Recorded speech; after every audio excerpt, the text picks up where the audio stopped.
Hello, stitching friends. It's a beautiful sunny day here in Summerfield, North Carolina, 74 degrees, and someone wants to go for a you-know-what. But I wanted to take a few minutes to talk with you. I am terrible about setting time aside to make a floss tube, so here we go. Just a little agenda. I want to talk about a few current events, show you some things from the Great British Sampler Weekend Comes to America. We'll talk about the samplers that I am busily reproducing right now, and some new smalls. Okay, if my friend here will cooperate, let's go. First of all, the Great British Sampler Weekend Comes to America was fabulous. Before we start that though, can you see that I'm wearing a breast cancer pin? This was given to me by a dear friend. So I went in for my annual checkup and my doctor said, "Oh, looks like you're due for a mammogram." And I said, "Well, you know, at my age, do I really need to get one every year?" And she said, "Well, let's see. If you discovered that you had breast cancer, would you want to do something about it?" And I said, "Well, yes, of course I would." And so I scheduled my lady checkup and my mammogram. Had a little scare, so I had to go back for more diagnostic work, but all is well with me. However, two of my dearest friends, Sharon and Rita, that I was with last week, you know, if they had not gotten mammograms and followed up with the care that they needed, they would not be here today. And so I just wanted to start by encouraging you all to go, if you qualify because you're old enough, to please go get your mammogram. It can make the difference between life and death, and we want you here stitching for many, many, many years to come. Okay, so I'm looking, you might be looking at my little nanny pin that was made by my dear friend Rebecca, and you can find her on Etsy, My Recycled Relatives. I told someone that in New York when they admired it, and they said, "Recycled relatives, ugh, does it have like ashes in it?" And I said, no. Her logo is a beautiful picture of one of her grandfathers as a little boy. So My Recycled Relatives on Etsy. Lots of pretty things. Well, back to the Great British Sampler Weekend Comes to America, sponsored by Nicola Parkman of Hands Across the Sea and Hobby House Needleworks. Oh my goodness, it was wonderful. And the new Hobby House, oh, it was really just the most handsome building. They're still setting things out, but it's certainly worth a trip, and I was very thankful that I got to go. So what did we do at the Great British Sampler Weekend Comes to America? Well, one thing we did was we played some games. You can see that I didn't fill mine out. Oops. But it was fun for all of those who participated. And the sampler that was featured, let's see if I can get it up here. Rosa Gromit 1876, a Norfolk sampler. Isn't that pretty? And of course I got the 103s. And my linen is 40 count, just the ticket by Tabby Cat. So that was a featured sampler. There were all kinds of wonderful prizes and gifts. Nicola also gave us this beautiful stationery note cards, and I have two big thank you notes to write. Leslie Durst and her associate Lisa were so helpful to me in letting me have pictures of 3 of their samplers from antiquesamplers.org, a wonderful website for looking at samplers. 3 of their samplers went so well. Oh my goodness, it was stunning. They went so well with the sampler that I featured, my new talk, Scottish Samplers Follow the Clues Around. And I'll be showing you that sampler in just a minute. So what else? We also had a wonderful talk. So let me fade back a little bit.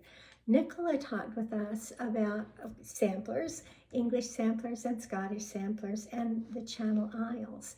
And she gave us this beautiful little sampler. And Michelle Miller-White also talked at length about the Channel Isles, and I learned so much about Guernsey and, you know, everything that happened historically there. So that was great fun and so educational. Kathleen Littleton gave us a wonderful talk about iris samplers.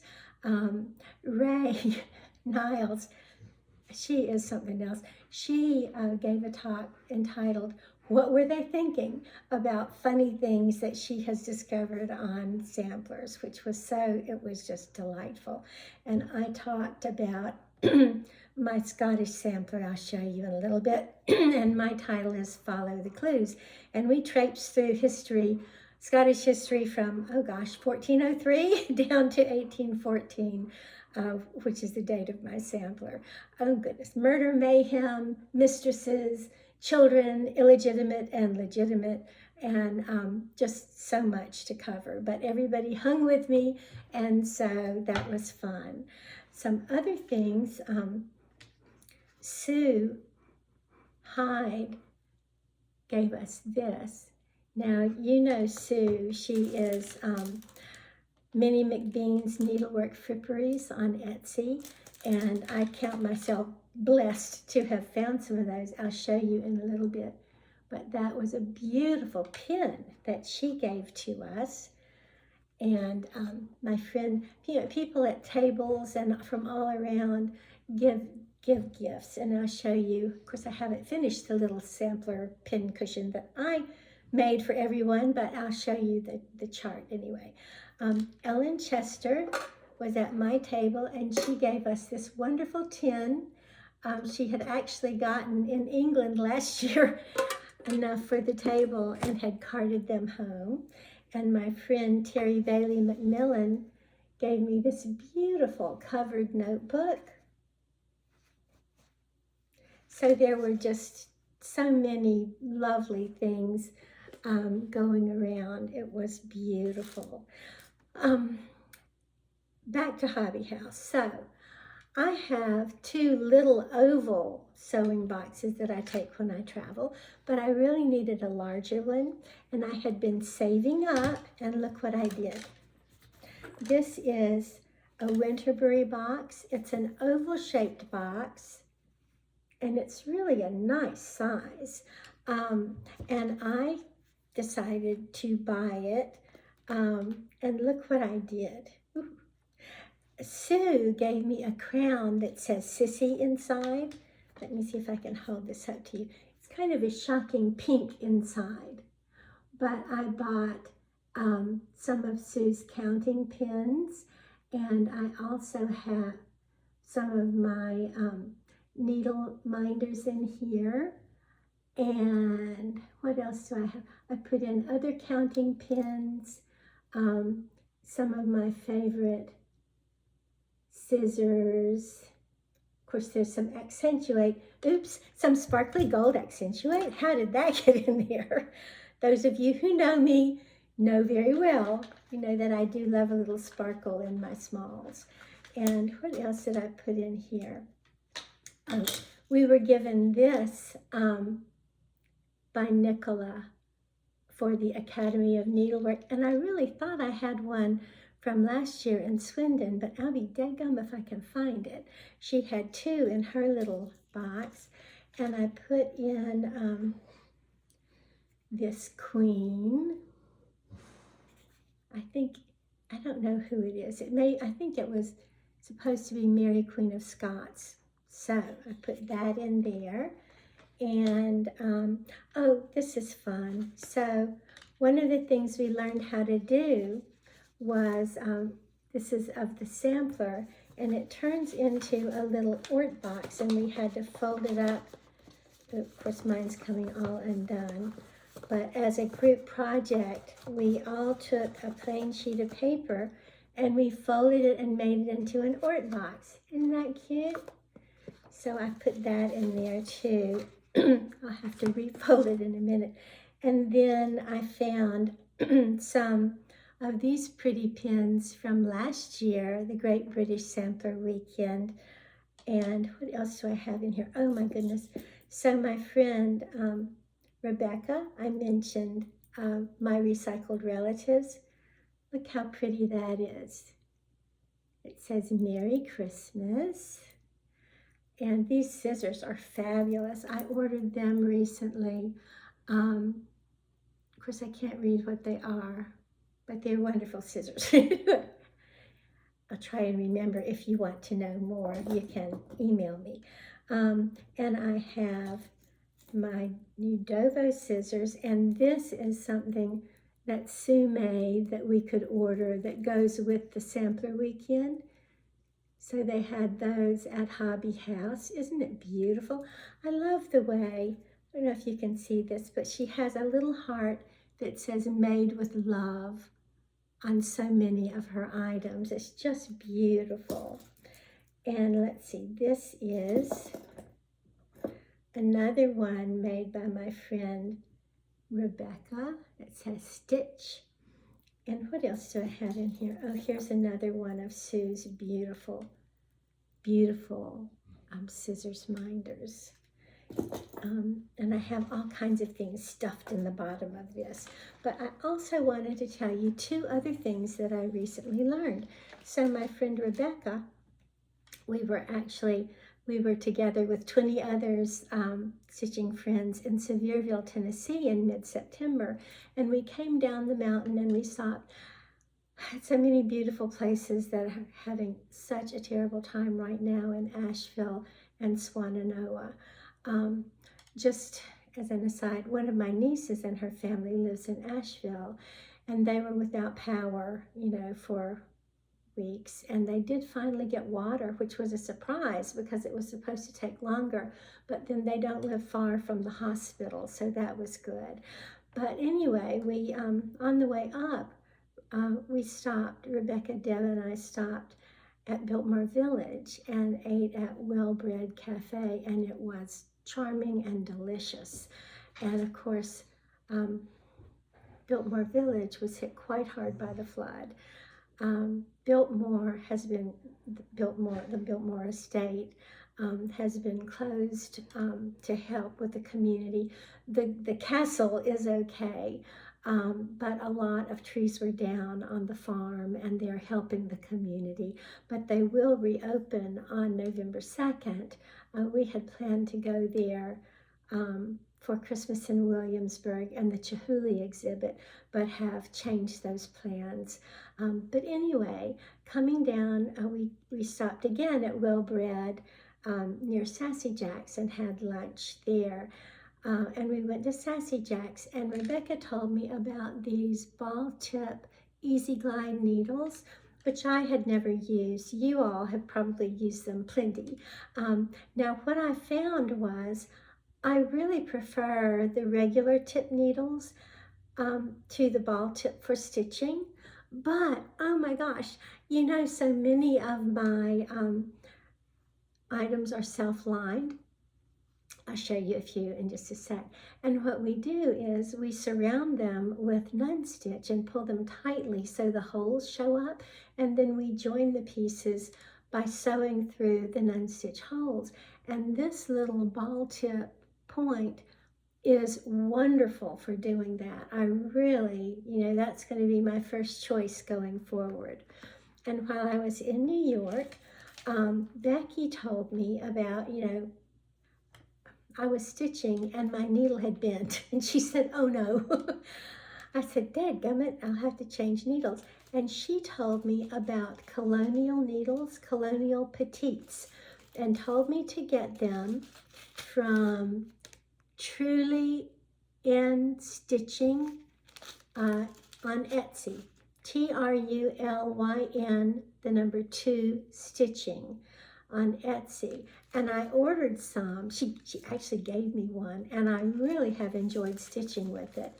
And you can get 50 of these colonial needles for $15 plus tax and shipping. So I thought I would mention both of these needles while we were here. I made notes, so let's see what I'm forgetting.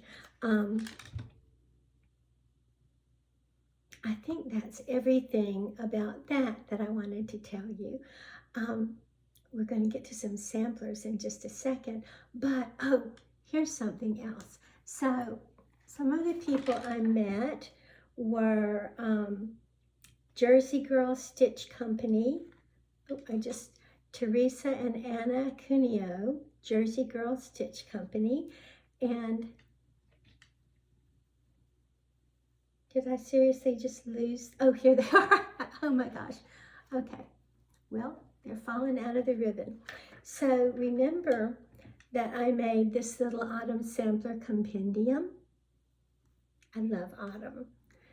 And I still have booklets, by the way, and the PDFs.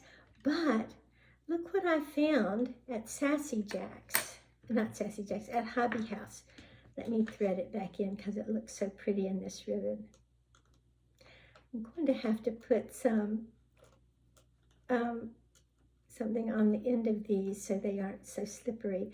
Matter of fact, my friends Rebecca and Polly have both kindly given me condoms that fit scissors or needles. But aren't these pretty? I got them at Hobby House, and I'm going to put them in my autumn sampler compendium. So, but they were just perfect. Look at that, a little acorn, beautiful colors. So let me put this over here. What else? I have been a very busy girl.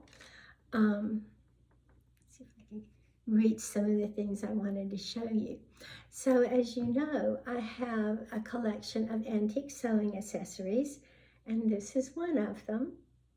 It's a little thread keep, and the top opens, and you thread ribbons through the bottom and the top, and then you can just spool off your threads when you're stitching, and it's just a pretty little thing. So when I was going to Tennessee with friends, we talked about something that I might design to teach while there. And so I did these. Let's see. This one with a little squirrel design, some double running and Smyrna crosses and rice stitch. And I put "We Gathered" on the inside. Got a few queen stitches there.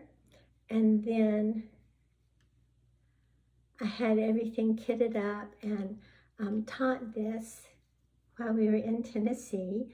And it's a retail piece now. And those two patterns and this one are all in the charts. Now for this one, I put "We Gather Together," which is one of my favorite Thanksgiving type of songs. This one has some queen stitch in it on the acorn, but it's primarily cross stitch over two. So this was fun to adapt to 103s.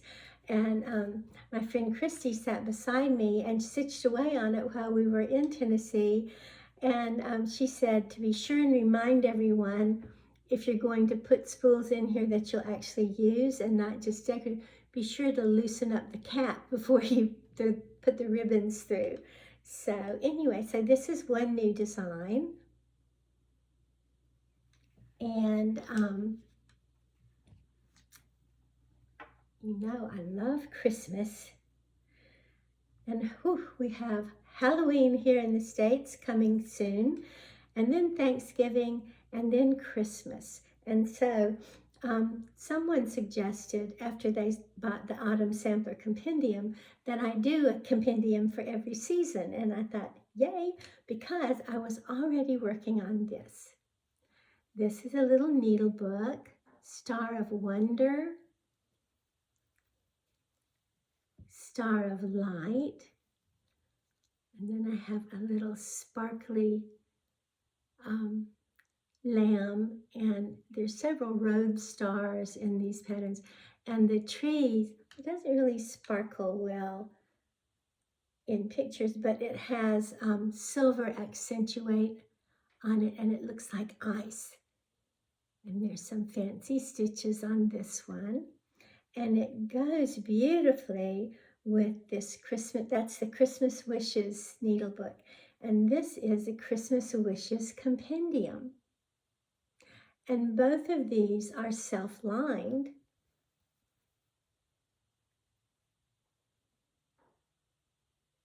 So, you stitch them in one long piece, and then you follow my instructions to fold them up, and you have completely finished pieces.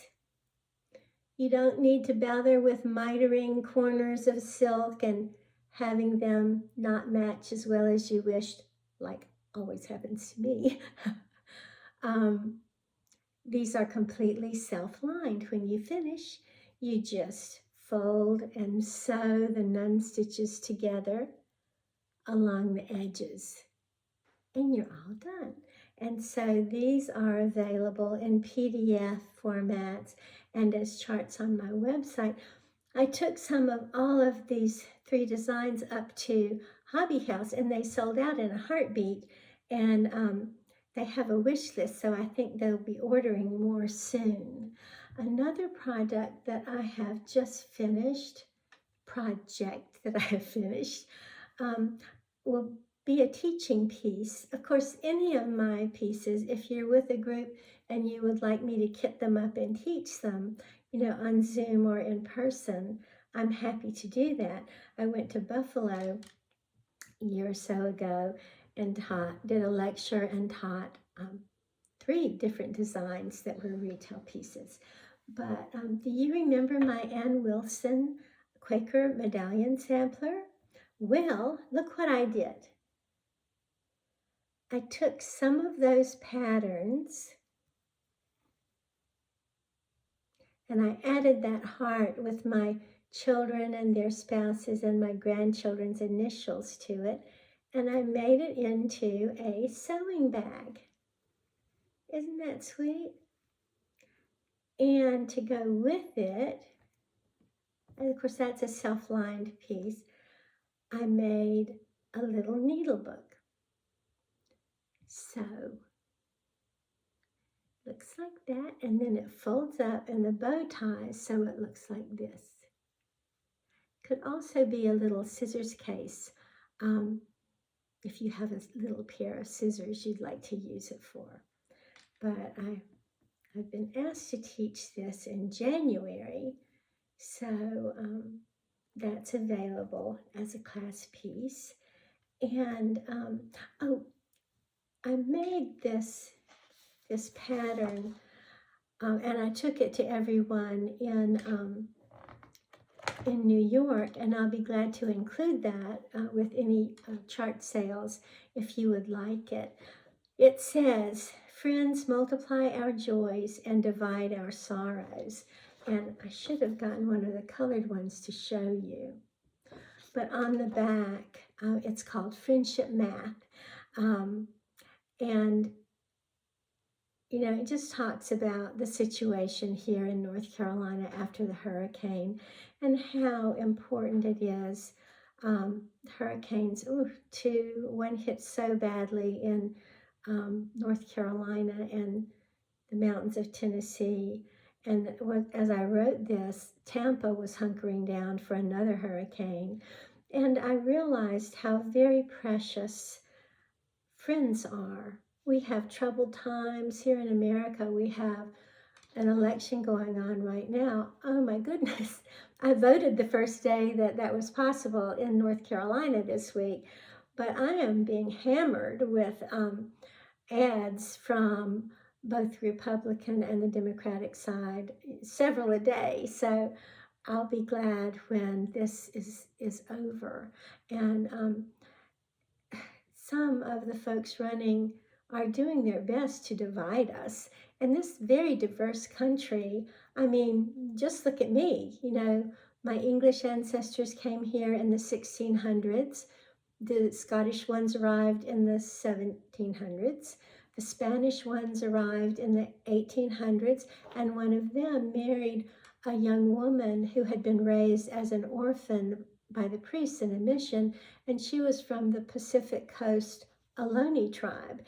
So, you know, I am all for immigrants. We need to find a way to fix the system, and that has certainly been a priority and will continue to be. But anyway, enough about that. I just had thought that these troubled times reminded me how precious friends are, and that thought inspired this small design. It's time for us to set aside divisions and find friendship in common ground, because we have so much more um, so much more that is alike in all of us. And people have the right to believe what they believe, and they're still okay. Here in America, we're so blessed because we're a combination of all cultures, all religions, and we have the right to choose and believe what we wish to. And that's the beauty of it. So it's a great stash dive, and it's called Friendship Math, and I'll include a copy of that. I should put it up on my website as a freebie. I'll do that. But if you order charts, you know, I'll be sure to slip one of these in it. And it says, friends multiply our joys and divide our sorrows. And that is true at all times, especially times of crisis like we are going through now with these terrible hurricanes. Oh, one more thing. Let me reach over here. My house is still a wreck. I got home from New York and I had to finish up kitting 50 packages to send out to members of the Tudor Rose Sampler Guild. I designed this little ornament. Let me show it to you. It's right here. Now, they asked for an ornament and I was making it. Here it is. Whoops.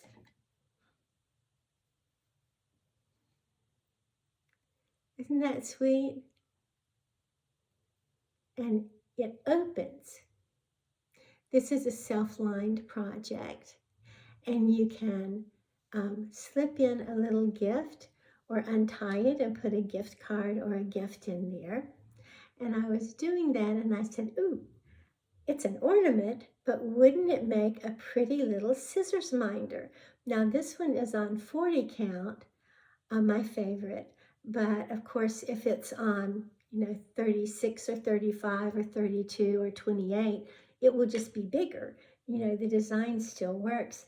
And since I thought, well, it would make a pretty little scissors keeper, I made a tiny self-lined needle book, which will be great for the class to practice how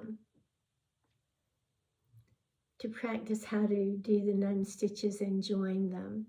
But I made a little needle book and a tiny scissors fob to go with it.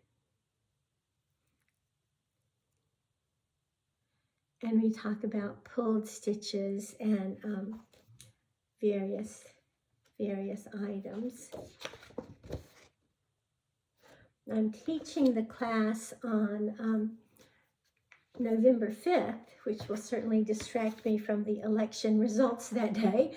But once that class is over, I will have the chart available on my website, and I plan to produce a certain number of kits. I should be able to do that. So I'll have that information available later. So now, let me clear away some of these things without knocking everything over.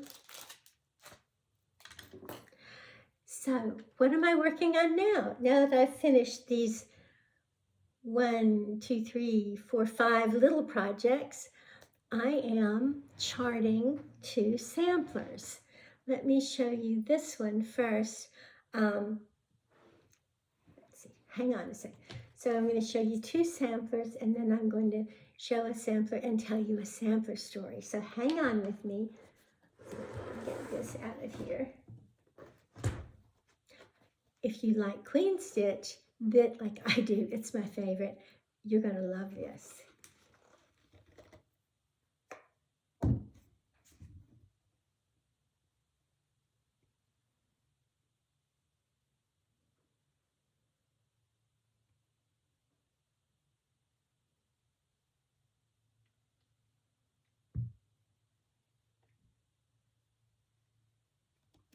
So, apologize for the glare. This beautiful Queen Stitch sampler came from the Netherlands, and it doesn't have a name. It has the initials RST under a crown, and the year is 1779. Beautifully done in pastels with wonderful motifs. I have collected Queen Stitch motifs from band samplers and anywhere I could find them for many, many years. And this one has some that I haven't seen before. I love the central cartouche as well. Isn't that beautiful? So I'm halfway through charting that one, and set it right there. Charlie is asleep under the table, so I think it'll be okay. My dear friend Anne is going to stitch that model. And just between you and me, a few years ago when I did the sampler symposium for Jean Lee, Mary Cox had given Jean several of her little antique pocketbooks and things, and I bought them all, and I think that I am going to do a little pocketbook using those Queen Stitch motifs. I think it will be so pretty. So that's one thing, and this is a big one, so hang in with me. Ugh.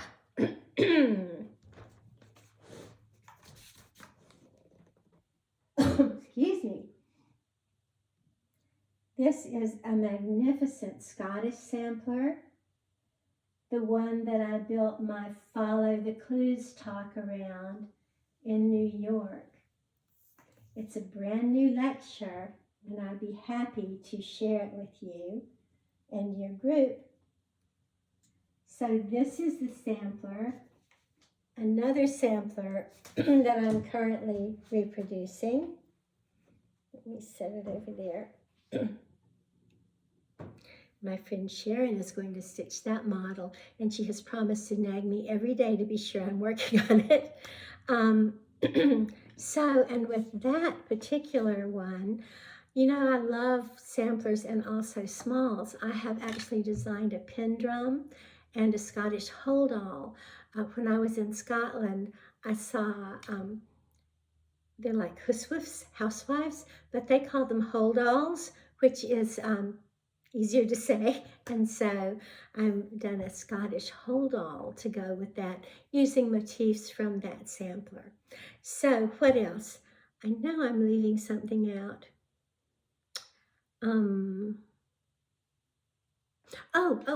Speaking of lectures, I have developed a new lecture, and it is all about antique smalls in my collection, and it is called Tokens of Affection and Entrepreneurship, because the tokens of affection were often made from one girl to another and given to them just like we like to do today. And the entrepreneurship comes from my collection of shaker products that were made by the religious group called Shakers in America, and many of them were sold to raise money for the organization. So that's entrepreneurship, and also I have a pretty good sized collection of Machlinware from Scotland that I will be showing to go with that. And these two organizations did very, very well in adapting to the times to sell products to support their organizations or their business. So, doing pretty well. 34 minutes into this, Charlie, hush. I wanted to tell you a story. So let me get the sampler. You know, Christmas is coming. Gosh, after Labor Day, everything seems to warp into light speed. And so I wanted to tell you the story of Emily Tufton because she has a beautiful Christmas verse in the middle of her sampler.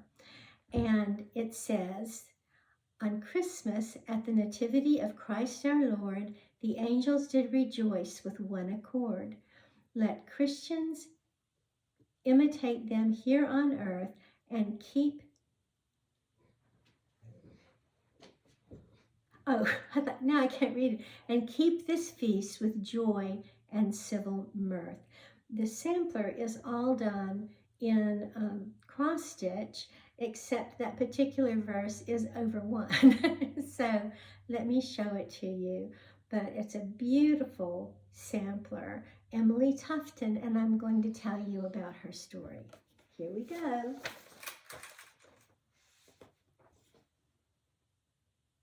This is the sampler. Let me bring it closer.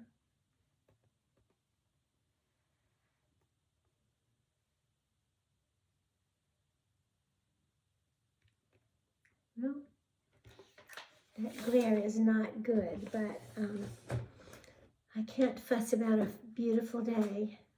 And I have several of the booklets still available. Actually, I'm saving my nickels and dimes because four friends and I are going to England next year for 2 weeks. The Great British Sampler Weekend is going to be Mrs. Parkman's Academy of Needlework, and I have got to finish reproducing these two samplers because I need to finish up my model. What I am teaching is a Scottish castle etui. I'm so excited about it. I went around and I took various bands and motifs from my Scottish samplers, and I designed a castle, and it's going to be not quite 6 inches tall when it's finished, but it'll be self-lined. So we'll stitch the outside and we'll stitch the inside, and then we'll fold them up and we'll sew them together. But it has turrets across the top, and the turrets are made so they'll fold down like a box, so you can have your castle with the top folded down or standing up. I'm doing a series of smalls separately that can go inside of it, and the bottom will come down so that when you're traveling, the bottom can fold down, the whole castle can fold up, and you can carry it flat. And I need to get to work on that because at the first of the year, I will be offering kits to my 160 students in England. And of course, after October of 2025, that is something that I would be delighted to teach to you on Zoom or in person. So I need to finish those 2 reproductions, then finish up my castle model, and get on with the smalls that go with those samplers. Never a dull moment, right? Keeps me going. So let's talk about Emily. When we're in England next year, we're going to fly into London and do all kinds of fun things around there. And then we're going to Bath. And I was so excited about that because Bath is where Emily is from. And some of my friends are actually stitching her sampler. And if all goes well, we will go to Emily's gravesite while we're in Bath. And then, of course, we'll be doing lots of fun things all around there. And then going on to Swindon for Mrs. Parkman's Academy of Needlework. So I'm so thrilled. You know, I'm on a budget. That Winterberry box was, you know, and the things that went in it, I had planned for those. I love to see all the gorgeous things, but I don't know about you, but much as I would love to have them all, I really can't do that. So I'm carefully saving up for my trip, and I'm so thrilled about that. And Emily's story, here's the sampler again.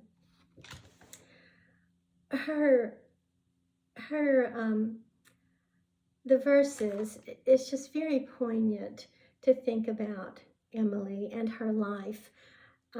So she made this sampler when she was 12 years old, and that was in 1865, looks like. But her life, was one that was not easy.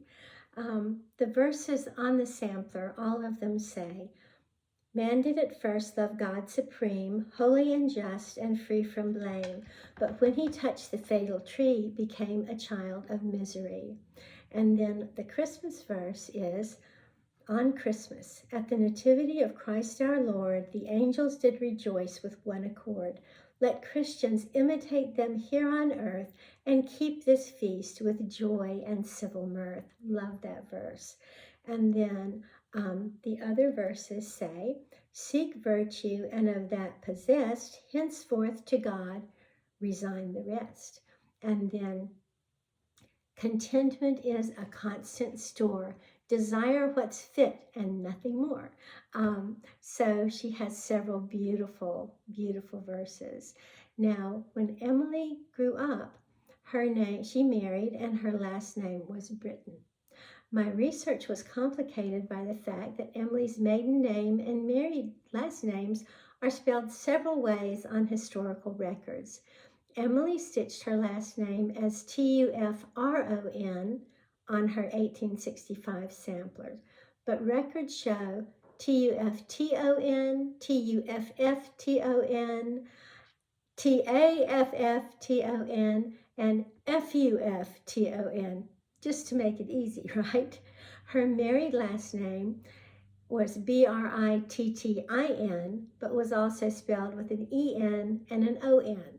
So, records give us basic facts when we can locate them. But Charlie, but rarely, oops, someone must have pulled in the cord. Hush. So records give us basic facts when we can locate them, but rarely give a full picture of the life our research subjects lived. Here is what I have found about Emily. She was born in the spring of 1853 in Weston-super-Mare, a seaside village in the county of Somerset, England. Her parents were Samuel Tufton, a shoe and boot maker, and Elizabeth Slade Tufton. Emily's brother, Albert Charles Tufton, was born April 13, 1851, in that sweet town, and he was 2 years old when Emily arrived on the scene. Albert died January 30th, 1857, when he was just 6 and Emily was 4. The 1861 census shows Emily's family had moved about 25 miles away to the Walcott area of Bath in Somerset County. She is listed as an 8-year-old scholar. I wonder where she went to school in Bath. She stitched her sampler when she was 12 years old in 1865. Now, go forward 10 years. The 1871 census shows the Tufton family still lived in Bath. Samuel is 47, Elizabeth 43, and now her father, Samuel, is listed as a grocer. Emily is an 18-year-old dressmaker, and guess what? An 8-year-old sister named Alice has since joined the family. So there they are in Bath. I need to backtrack a bit to give you facts about her future husband, Roland Montague Britton. In 1861, when he was 9, he was living with his Aunt Rebecca Britton. She came from a large family in Cromhall, Gloucestershire, and her parents were William and Sarah Britton. The children were named Anne, Thomas, Priscilla, Elizabeth, John, William, Rebecca, and Charlotte. Charlotte was 24 years younger than Anne. I was not able to locate information on Roland's father, William, beyond his marriage and Roland's birth. The 1871 census shows that Roland is 18 and is now with his aunt Anne Britton, who is 50, in Cromhall. And sister Rebecca Britton, 30, and niece Sarah, 2, are listed, and Roland is a shoemaker. Okay, so fast forward to November 19th, 1874. Emily was 21 when she married 23-year-old Roland Montague Britton. They were married in the Anglican Church St. Swithin, located in the Walcott area of Bath, where Emily's family lived. Emily and Roland both wrote 39 Belvedere, Bath as their address. Was Roland working for Emily's father Samuel in Tufton's boot and shoe warehouse below the family residence? It's a possibility. The church they were married in, St. Swithin, was built between 1777 and 1790, and it stands on the site of a previous place that of worship dated to the 10th century, so the 900s. Okay. A side note for Jane Austen fans, Jane Austen also lived in Bath, Somerset, England, and her parents were married in St. Swithin's Church 110 years before Emily Tufton married Roland Montague Britton. Jane Austen's father, George Austen, is buried there in that churchyard. So, going forward again, Charlie. So sorry. My affiliate does not care for noises in the neighborhood. 1881 census. Samuel, Elizabeth, and Alice Tufton still reside at 39 Belvedere Street in Bath. Alice is this is her, Emily's sister Alice. Alice is a 17-year-old scholar, and Samuel, the father's occupation, is still a boot and shoemaker once more. So, in 1881, Emily and Roland have moved and they've started a family. I will list their 5 daughters here. Lily Mabel Beatrice Britton was born in 1877 in Wickwar, Gloucestershire. Constance Maud Britton was born in 1879 in the same place. I'm sure I'm pronouncing this wrong. Wickwar Parish, Gloucestershire, or Gloucester, whatever. I need help from my English friends on that. So the third daughter, Amy Florence Elizabeth, was born in 1881 in the Barton Regis district of Gloucester, England. She was not baptized until 1894, and guess where? In Cromhall, Gloucestershire, where one of the aunts lived. Remember that? Annie Bertha Britton was born in 1883 in a different place. She was born in Horfield, Gloucester, or Gloucestershire. I really don't know. I should have looked up how to pronounce that. But she was not baptized until 1886. And the last of the 5 daughters, Lucy Caroline Victoria Britton, was born in 1889 and baptized, this is important, in 1894 in Cromhall, Gloucestershire, England.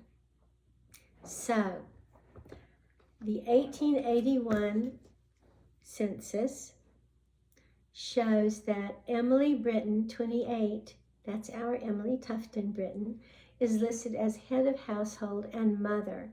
Now they're living at 4 Bringland Terrace in Horfield, Gloucestershire. Daughters Lily Mabel Beatrice, who is 3, and Constance Maud, who's 2, are with her. The 1881 census shows that Roland is working as a commercial clerk, but he's a boarder at 52 Wellington Road in Bridgewater in Somerset County. And I list the other people who are there with him. Now, this Bridgewater is about 40 miles south of Horfield, where Emily and her 2 daughters were living. Why was Roland 40 miles away?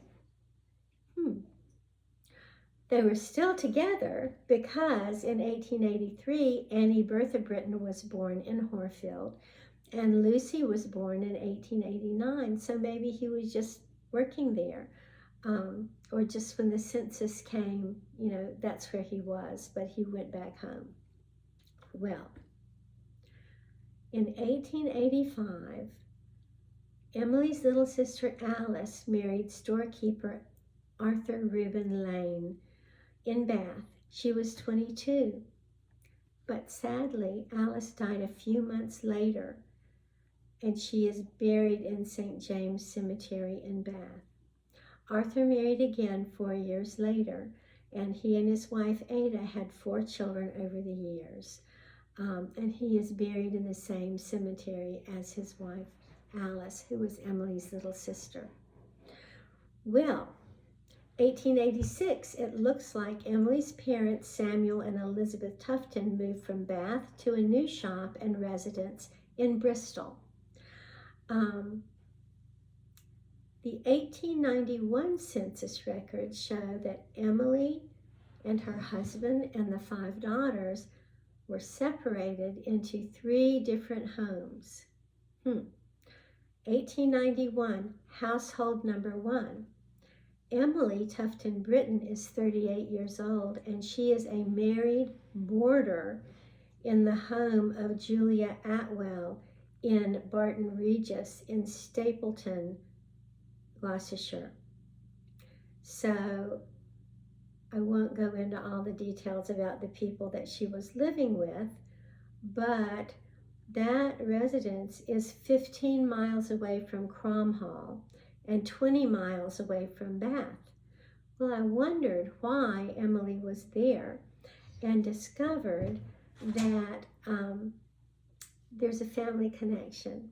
Emily's father had lived in that Barton Regis when he died in 1895 at the age of 72. Her mother was still there when she died at the age of 74.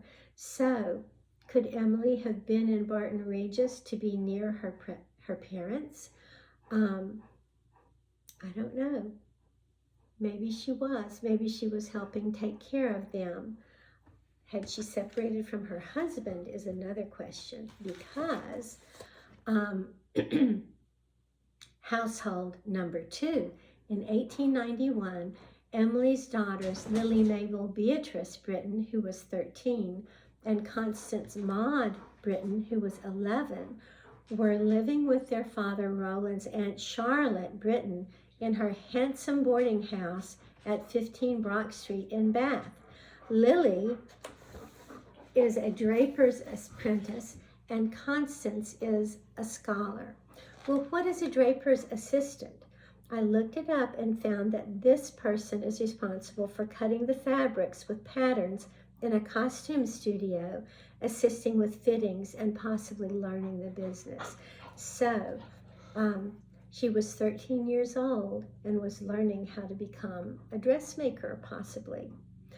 So in 1891, there was a 3rd household. Remember, they had 5 daughters, and so 2 of them are living with Roland's aunt, their great aunt, in her boarding house, and they are learning businesses and going to school. The 3rd household for the family is daughters Amy, who was 9, Annie, who was 7, and Lucy, who was just 2, and their father Roland, who's 38, are living with Roland's aunt Anne Britton. She is 68 and lives at 7 Cowship Lane in the rural area of Cromhall, Wootton under Edge, Gloucestershire. Great Aunt Anne has her own means, and Roland is listed as a general laborer now instead of shoemaker. Well, let's jump forward 10 years and see what happens. I was so distressed, I searched diligently, but neither I or my research partners could find a record of Emily Tufton Britton, listed on an English census in 1901. Where was she? I don't know, but here's what I know. In 1901, Aunt Charlotte Britton's home at 15 Brock Street, Bath, Lily Britton is 23, and guess what? Her great aunt trained her, and now she is listed as head and lodging housekeeper. Great Aunt Charlotte is 57, and Lily's sister Annie is 18. Now, Annie had been living in Cromhall with the other great aunt. And there are lodgers in the house at Brock Street who are 80 years old, 60 years old, with a lady's maid who's 22, and an underlady's maid, and the widow, Hannah Bridge, who's 69. So Aunt Charlotte has trained the girls to take over. And in 1901, at Great Aunt Anne Britton's home in Cromwell, Constance, who is now 21 and was living with Charlotte, Great Aunt Charlotte in Bath, is now listed as a visitor in her Great Aunt Anne's home. And Great Aunt Anne is 81. Lucy Britton is now, she was 2 last time we looked, now she's 12, and she is a scholar. So was Constance visiting to help Great Aunt Anne while Annie went to school, with Lucy while Annie went to school in Bath? Because 2 of the girls had swapped places. Well, 1901, Emily's mother Elizabeth passed away in Barton Regis at the age of 74 and is buried with her husband in the cemetery there. Whew, what else? 1901 census shows some sad news. Roland Britton is 51 and he is listed as a patient and a farm laborer in the District County of Gloucester Lunatic Asylum. Now, I know sometimes lunatic asylums took in orphans and trained them, but the fact that he is listed as a patient in the lunatic asylum and a farm laborer makes me think, that he had problems, and very likely those problems led to the separations of this family over the years. So had Roland Britton's mental illness been keeping Emily from her children? What was the year between 1891 and 1901 that Roland was admitted as a patient to the lunatic asylum? Did Emily move back to Bath to be with her daughters after he was committed to the asylum? Well, I don't know.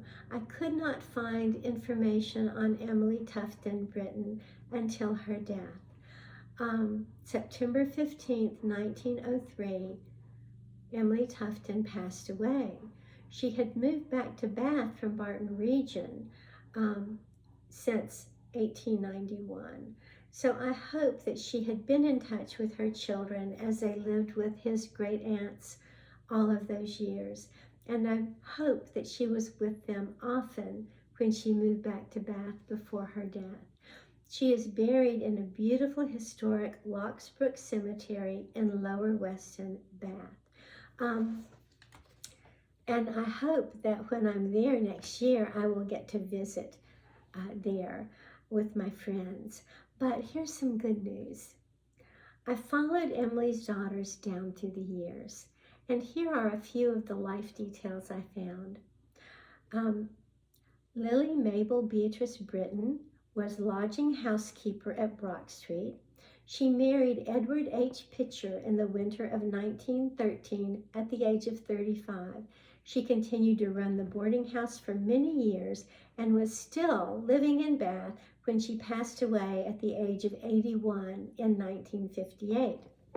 Constance Maud Britton never married, and she was listed on the electrical records in Cromhall year after year. So she stayed with the other great aunt's home place.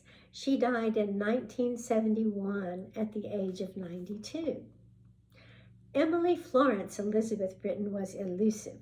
I was not able to find her any details other than her birth in 1881, her baptism, and the 1891 census showing that she was 9 living with her great aunt Anne, but she died at the age of 81 in Bristol in 1962.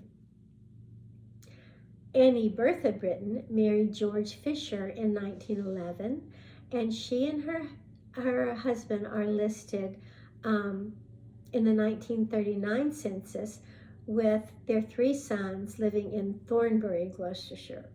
I was not able to find her death record. Lucy. What happened to little Lucy? Well, Lucy Carolyn Victoria Britton was a children's nurse living with a young family in Bristol when she was 23. She married Percy Albert Frost in Ulverston, Gloucester, in 1913 when she was 24 and he was 28. They're both listed as shopkeepers down through the years. So she was helping with her husband with their shop. And the name of the shop was the Shop Frost in the village of Talkington, Gloucester. I was not able to find a record of children for them, but Percy died when he was 60 in 1947, and Lucy married again. She married Francis William Crang, a wood carver and sculptor, in 1950 in Bristol. She was 61, and Francis William Crang was 82 years old. He was a widower who had 6 children by his first wife.